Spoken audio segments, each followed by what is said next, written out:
भाइयों और बहनों, आप सबका यहां बहुत बहुत स्वागत, नमस्कार। कैसे हैं आप? ठीक हैं आप? मैं देख रहा था वहां पे पोस्टर पे लिखा है संविधान सम्मान सम्मेलन, मगर सच्चाई ये है, सम्मान सम्मेलन तो है, मगर आज संविधान की रक्षा की जरूरत है। सिर्फ सम्मान से बात नहीं बनेगी। हम सम्मान करें और उसकी रक्षा ना करें तो सम्मान करने का कोई मतलब नहीं रहेगा, क्योंकि इस पे आक्रमण हो रहा है।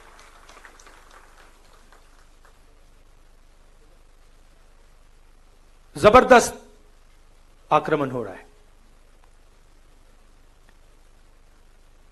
चारों तरफ से आक्रमण हो रहा है। सिर्फ एक व्यक्ति, मोदी जी, अमित शाह जी, सिर्फ एक दो व्यक्ति आक्रमण नहीं कर रहे हैं। अलग अलग फोर्सेस, अलग अलग शक्तियां इस पर आक्रमण कर रही हैं। कोई आगे से, कोई पीछे से, कोई साइड से, कोई ऊपर से, और इनका लक्ष्य है कि संविधान किसी ना किसी तरीके से या खत्म हो जाए या फिर खोखला बना दिया जाए।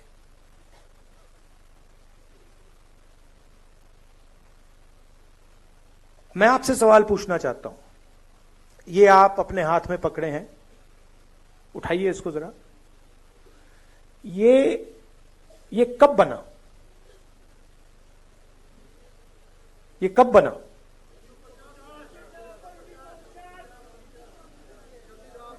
$1950?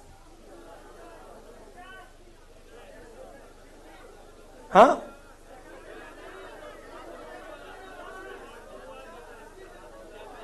किस साल बना ये? एक व्यक्ति बोलिए, एक व्यक्ति बोलिए, आप बोलिए। 1949। कोई कह रहा है 1950, कोई कह रहा है 1949, कोई कह रहा है 1947। ठीक है, तो मैं आपसे अब दूसरा सवाल पूछता हूं। अगर बिरसा मुंडा जी नहीं होते तो ये बनता? अगर नारायण गुरु जी नहीं होते तो ये बनता? अगर बसवन्ना जी नहीं होते तो ये बनता? अंबेडकर जी नहीं होते तो ये बनता? बुद्ध भगवान नहीं होते तो ये बनता? गुरु नानक नहीं होते तो ये बनता? तो ये कितना पुराना है?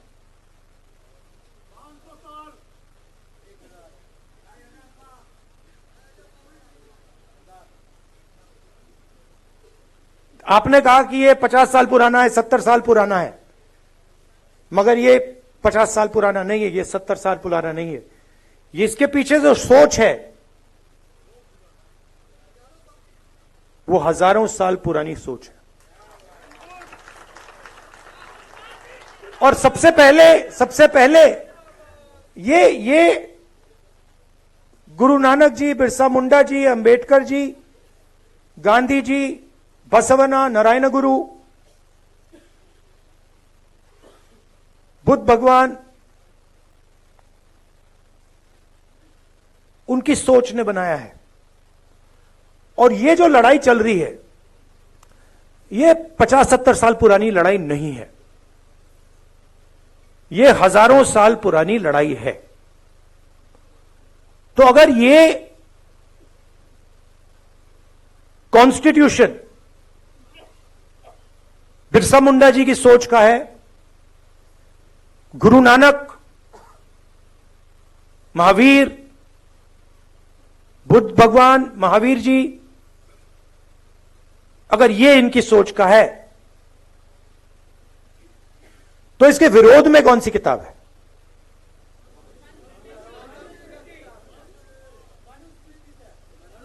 मनुस्मृति। ये जो लड़ाई चल रही है, और आपको ये गहराई से समझना होगा, यह लड़ाई कॉन्स्टिट्यूशन और मनुस्मृति के बीच में लड़ाई चल रही है। और यह नई लड़ाई नहीं है, यह हजारों सालों से लड़ाई चल रही है। अंबेडकर जी ने कहा,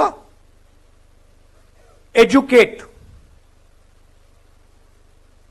ऑर्गेनाइज, एजिटेट। कहा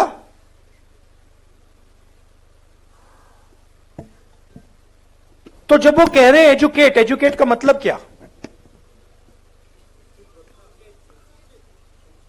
हां, किस चीज के बारे में? सिर्फ अपने संविधान को जानो, अपने हक को जानो। और मान लीजिए अगर एक युवा आज फिजिक्स बहुत अच्छी तरह समझ जाए, क्या अंबेडकर जी उसे एजुकेटेड कहते? क्यों नहीं? हां, अंबेडकर जी का मतलब यह था, एजुकेट का मतलब यह है कि आप कौन हो, आप कहां खड़े हो, आपके चारों ओर क्या हो रहा है, कौन कर रहा है, किस प्रकार से कर रहा है। एजुकेट का यह मतलब है। एजुकेट का मतलब यह नहीं कि आप कॉलेज में चले गए, आपने फिजिक्स की डिग्री ले ली, आपको अपना इतिहास नहीं मालूम, आपको अपनी हिस्ट्री नहीं मालूम, आपको अपनी समाज में जगह नहीं मालूम, तब आप एजुकेटेड नहीं हो। अब आज क्या हो रहा है मैं आपको बताता हूं। जब बीजेपी के लोग आदिवासी को वनवासी कहते हैं, तो वो क्या करने की कोशिश कर रहे हैं? आपका जो इतिहास है, आपका जीने का तरीका है, आपकी फिलॉसफी है, आपकी साइंस है, मेडिकल साइंस है, जिसको आप हजारों साल से चला रहे हो, उसको वो खत्म करने की कोशिश कर रहे हैं। वो आपसे कह रहे हैं कि देखिए, आदिवासी का मतलब क्या? आदिवासी का मतलब जो सबसे पहले मालिक थे। वनवासी का क्या मतलब है?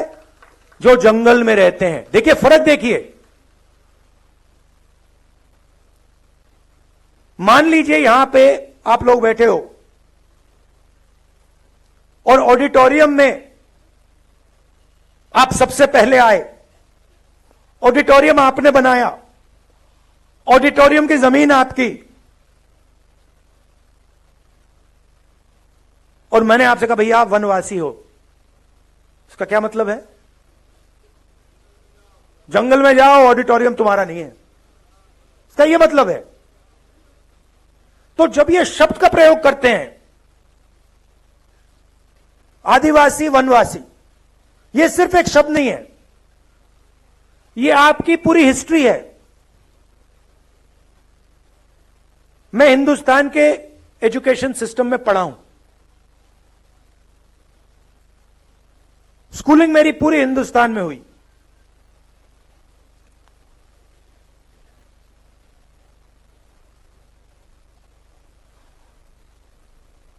पूरा का पूरा जोड़ दीजिए तो आदिवासियों के बारे में आधा चैप्टर मिलेगा। 10-15 लाइन मिलेंगी कि हां हिंदुस्तान में आदिवासी भी हैं, मगर इनकी हिस्ट्री क्या है, इनके जीने का तरीका क्या है, इनके सोचने का तरीका क्या है, इनकी साइंस क्या है, इनकी पॉलिटिक्स क्या है, उसके बारे में कुछ नहीं। मैं हिंदुस्तान के सिस्टम में, स्कूलिंग मेरी यहां हुई, दलितों के बारे में एक लाइन, हां भाई अनटचेबिलिटी होती थी, मगर उनका दर्द, उन पर जो अत्याचार हुए, उनका जो अपमान हुआ, उनका जो इमेजिनेशन था, उनकी जो सोच थी, उनकी जो साइंस थी, उनकी जो फिलॉसफी थी, उसके बारे में कितना था? एक लाइन। आपने ओबीसी शब्द प्रयोग किया,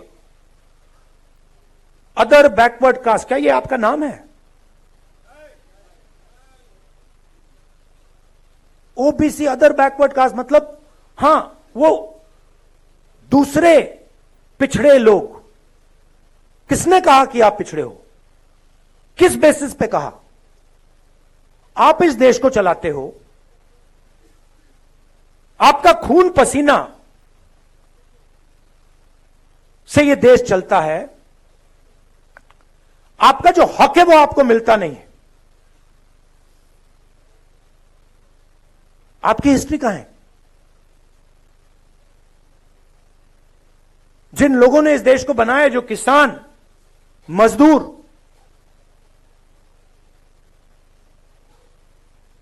बढ़ई, नाई, मोची, इनकी हिस्ट्री कहां है? कहां लिखा है? फाड़ दिया गया। जैसे कि हिंदुस्तान के 90% लोग हैं ही नहीं।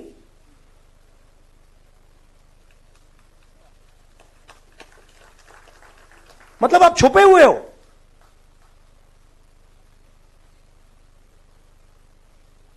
हिंदुस्तान के कॉर्पोरेट्स में देखिए आप, 250 कॉर्पोरेट्स की मैंने लिस्ट निकाली। कहां मैं देखता हूं भाई 90% आबादी में से यहां कितने हैं? 250 सबसे बड़ी कॉर्पोरेट्स में, मालिकों में, सीईओज में, सीनियर मैनेजमेंट में आपको एक ओबीसी नहीं मिलेगा, एक दलित नहीं मिलेगा, एक आदिवासी नहीं मिलेगा। करेक्ट? मैं यहां झूठ बोलने थोड़ी आया हूं। हलवा बांट रहे हैं वही, हलवा खा रहे हैं वही। अब उसमें एक और बात है, उसमें बेचारे गरीब जनरल कास्ट के भी लोग हैं, 5-7%, उनको भी हलवा नहीं मिल रहा। आप ब्यूरोक्रेसी में देखिए। बहुत अच्छा लगा आपने 90 में से 3 की बात की। 90 में से 3 ओबीसी, 3 दलित, 1 आदिवासी। दलित की आबादी 15%, आदिवासियों की आबादी 8%, ओबीसी की आबादी कोई जानता नहीं है, कोई नहीं जानता। हम कह सकते हैं कि तकरीबन 50%।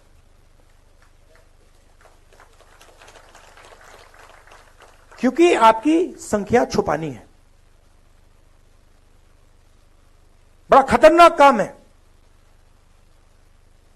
अगर ओबीसी को अपनी सच्ची संख्या पता लग गई,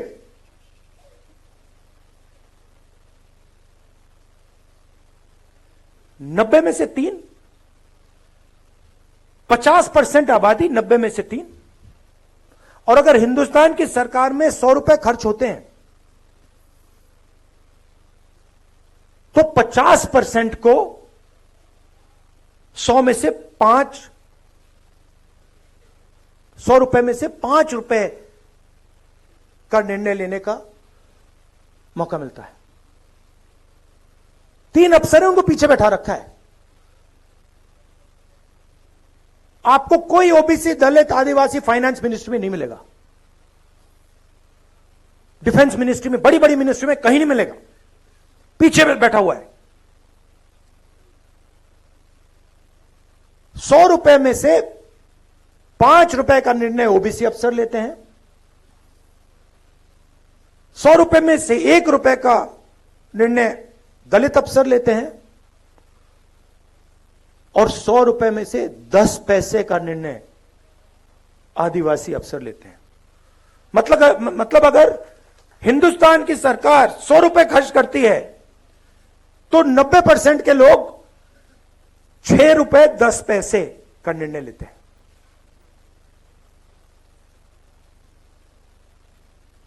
बॉलीवुड की बात करिए,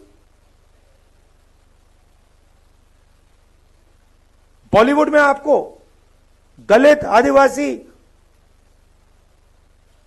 ओबीसी नहीं दिखेगा। नाच गाना चल रहा है, गाने बज रहे हैं, डांस हो रहा है, मगर 90% का कोई वहां नाच नहीं रहा। सच्चाई है ये।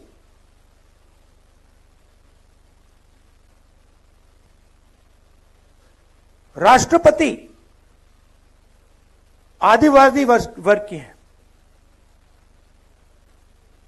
पहली बार राष्ट्रपति जी को आदिवासी वर्ग से बनाया गया,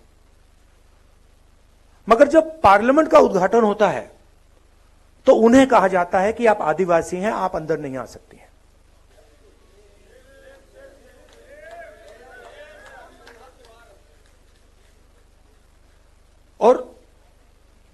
और उन्होंने मान लिया, एक्सेप्ट कर लिया। राष्ट्रपति हैं, राष्ट्रपति हैं। राम मंदिर, धूमधाम से राम मंदिर का उद्घाटन होता है, राष्ट्रपति जी से कहा जाता है आप आदिवासी हैं, आइए मत। अंबानी को बुलाया जाता है, अदानी को बुलाया जाता है, हिंदुस्तान के राष्ट्रपति जी से कहा जाता है आप नहीं आएंगे, आपकी जगह नहीं है। अगर यह संविधान पर आक्रमण नहीं है कि राष्ट्रपति जी पार्लियामेंट हाउस का उद्घाटन नहीं कर सकती, तो क्या है?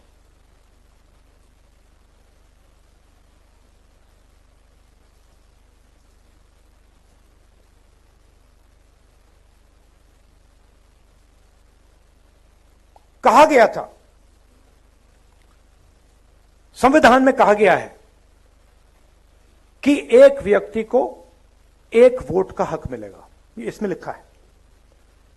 और हिंदुस्तान का हर व्यक्ति एक जैसा है, कोई बड़ा नहीं है, कोई छोटा नहीं है, सबको वही हक मिलना चाहिए, कहा गया है। आप हिंदुस्तान की कोई भी संस्था देख लीजिए जो कॉन्स्टिट्यूशन को चलाती हैं, इस कॉन्स्टिट्यूशन की रक्षा कौन सी संस्था करती है बताइए? मीडिया करती है इसका? मीडिया को करना चाहिए, करती है? नहीं। इलेक्शन कमीशन इसकी रक्षा करता है? नहीं करता है। जो CBI, ED, income tax department के लोग हैं वो इसकी रक्षा करते हैं? नहीं। ब्यूरोक्रेसी के लोग इसकी रक्षा करते हैं? नहीं। क्यों? क्योंकि ये सारी की सारी संस्थाओं को बीजेपी ने कंट्रोल कर दिया है। पूरा देश जानता है कि मीडिया में 90% का कोई नहीं है। पत्रकारों को देखिए, एडिटर्स को देखिए, मालिकों को देखिए, मुझे बता दीजिए कौन सा अखबार है हिंदुस्तान में जिसको दलित, आदिवासी, पिछड़े वर्ग के लोग चला रहे हैं? मुझे बता दीजिए, मान जाऊं मैं, एक नहीं है। तो आपकी आवाज कहां है? कैसे निकल सकती है आपकी आवाज? आपकी आवाज आपके दिल में है, मगर हिंदुस्तान की संस्थाओं में नहीं है। Election commission, ministry, media, judiciary, कहां है आपकी आवाज? और फिर नरेंद्र मोदी जी कहते हैं मैं पिछड़ों का सम्मान करूंगा, दलितों का सम्मान करूंगा, आदिवासियों का सम्मान करूंगा, और फिर आपके हाथ से आपकी शक्ति छीन लेते हैं।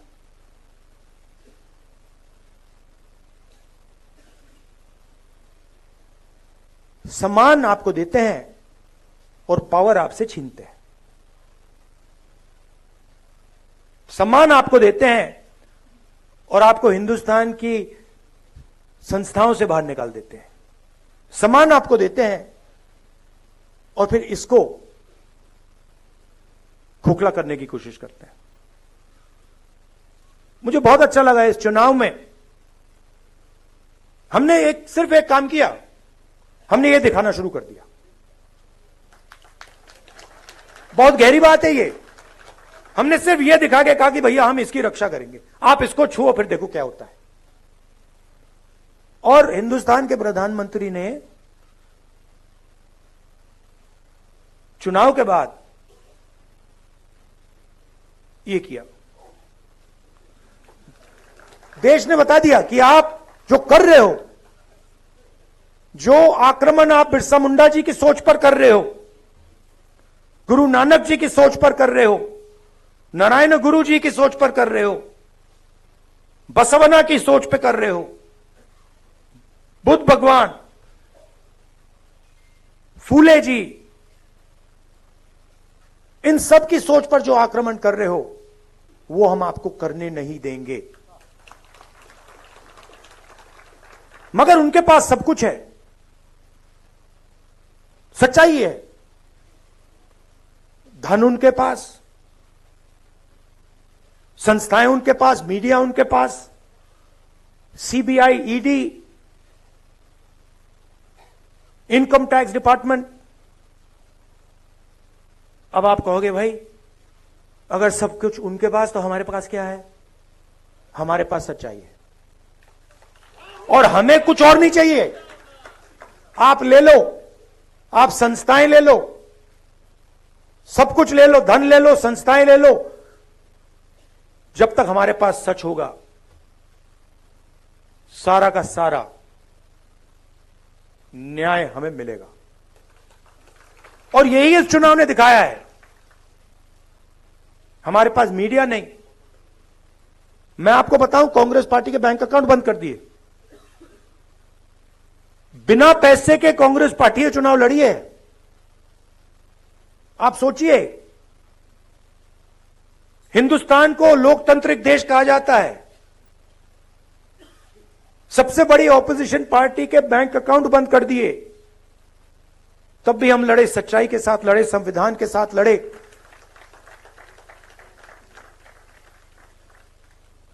और आजकल मोदी जी मुस्कुराते नहीं हैं।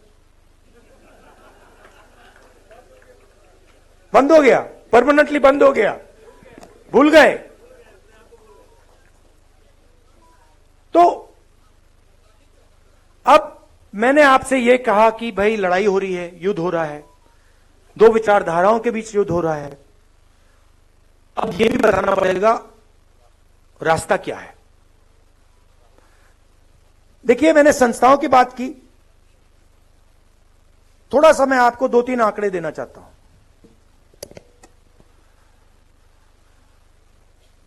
जीएसटी इस देश में कौन देता है?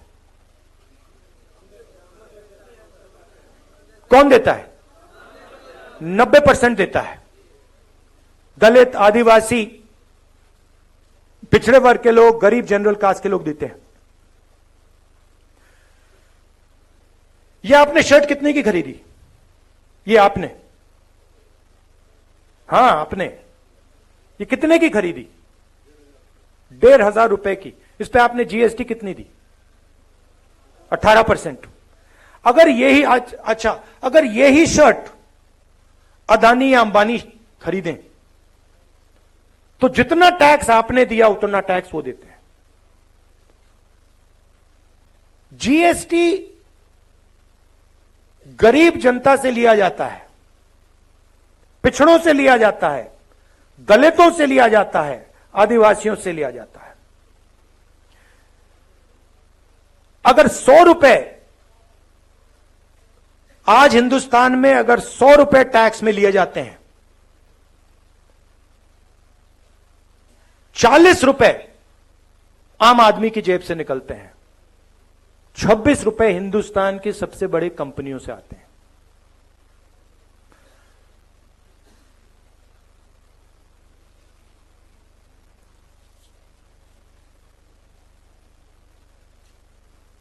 सबसे गरीब लोग 50%, सबसे गरीब लोग 60% से ज्यादा जीएसटी देते हैं। सबसे अमीर 10% लोग जीएसटी का 3% देते हैं। सबसे अमीर लोग 3% और सबसे गरीब लोग 2/3। सबसे अमीर 1% के पास हिंदुस्तान का 40% धन है। ये जो आपको दिखते हैं 25-30 अरबपति, इनके पास हिंदुस्तान का 40% धन है। और जो सबसे गरीब 50% लोग हैं, इनके पास 3% हिंदुस्तान का धन है। सबसे गरीब 50% के पास 3% धन और 1% के पास 40% धन। और अगर आप सबसे गरीब 50% को की आमदनी जोड़ दें तो उनकी पूरी आमदनी आप मिलाएंगे तो 13% बनती है। तो ये सिर्फ कॉन्स्टिट्यूशन पर आक्रमण नहीं हो रहा है, ये आपसे चोरी हो रही है। अब रास्ता क्या है? सबसे पहले हमने कहा है कि ये जो 50% का लिमिट लगा रखा है आरक्षण में, इसको हम, इस दीवार को हम तोड़ देंगे, हटा देंगे। और दूसरी बात, हम सच्चाई समझना चाहते हैं। हम समझना चाहते हैं कि इस देश में धन किसके हाथ में है, जमीन किसके हाथ में है, संस्थाएं किसके हाथ में है, कॉलेज यूनिवर्सिटी किसके हाथ में है। सिर्फ हम पता लगाना चाहते हैं। हम यह भी नहीं कह रहे हैं कि उसके बाद होगा क्या। जैसे किसी को चोट लगती है, आपको कभी चोट लगी है?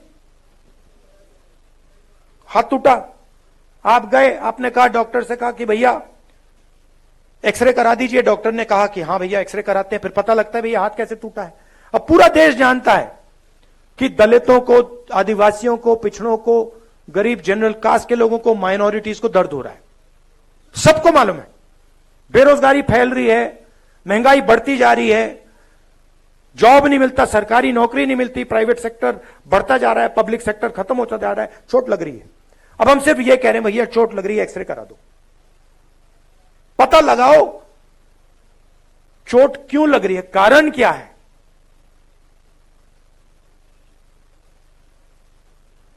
सामाजिक एक्सरे का माध्यम जाति जनगणना है। जाति जनगणना है, जनगणना में हम 2-3 चीजें पता लगाना चाहते हैं। सबसे पहले, किस देश में पिछड़े वर्ग के कितने लोग हैं? 10% हैं, 20 हैं, 30 हैं, 40 हैं, 50 हैं, 60 हैं, कितने? दलित, आदिवासी, माइनॉरिटी, गरीब जनरल कास्ट के लोग कितने हैं? पहली बात। दूसरी बात, हिंदुस्तान की संस्थाओं में किसकी कितनी हिस्सेदारी है? लीगल सिस्टम में किसकी हिस्सेदारी है? जुडिशरी में किसकी हिस्सेदारी है? ब्यूरोक्रेसी में किसकी हिस्सेदारी है? कॉर्पोरेट इंडिया में किसकी हिस्सेदारी है? हमारी संस्थाओं में किसका कंट्रोल है? मीडिया में कितने लोग हैं? 90% से। कॉर्पोरेट इंडिया में कितने लोग हैं? बड़ी बड़ी ब्यूरोक्रेटिक पोजीशंस में कितने लोग हैं? हिंदुस्तान में जो सेक्रेटरी लेवल के अफसर हैं उसमें कितने लोग हैं? हम एक्सरे करना चाहते हैं। अब अगर आप अस्पताल जाते और आप डॉक्टर से कहते भैया मेरा हाथ टूटा हुआ है, लग रहा है हाथ टूटा हुआ है, हिला नहीं पा रहा हूं, एक्सरे करवा दीजिए, और डॉक्टर आपसे कहता नहीं एक्सरे नहीं कराऊंगा, तो आप क्या करते? अब जब हम जाति जनगणना की बात कर रहे हैं, हम कह रहे हैं कि भैया एक्सरे कराइए, मोदी जी कहते हैं हम नहीं कराएंगे। कैसे नहीं कराओगे? अगर आप नहीं कराओगे हम कराएंगे। और मैं आपको बता रहा हूं, आप लिख के ले लो, जाति जनगणना को और ये जो 50% का बैरियर है ना, इसको अब कोई शक्ति नहीं रोक सकती है। जो करना है कर लो, जो करना है कर लो, आज नहीं तो कल। जो करना है कर लो, आज नहीं तो कल।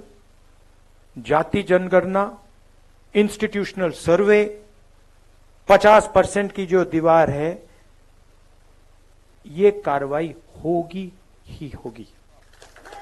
मैं बता रहा हूं, मैं 20 साल के बाद राजनीति को समझता हूं। जो ये 90% को छुपाया जा रहा है, मिटाया जा रहा है, इनकी हिस्ट्री को खत्म किया जा रहा है, 90% में बहुत शक्ति है।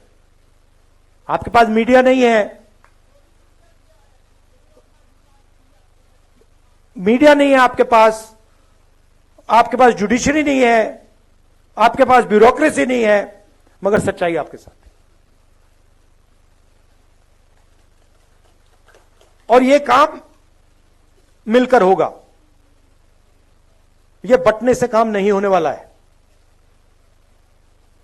एक आवाज से मिलकर यह काम करना पड़ेगा, और यह काम मैं आपके साथ करने वाला हूं।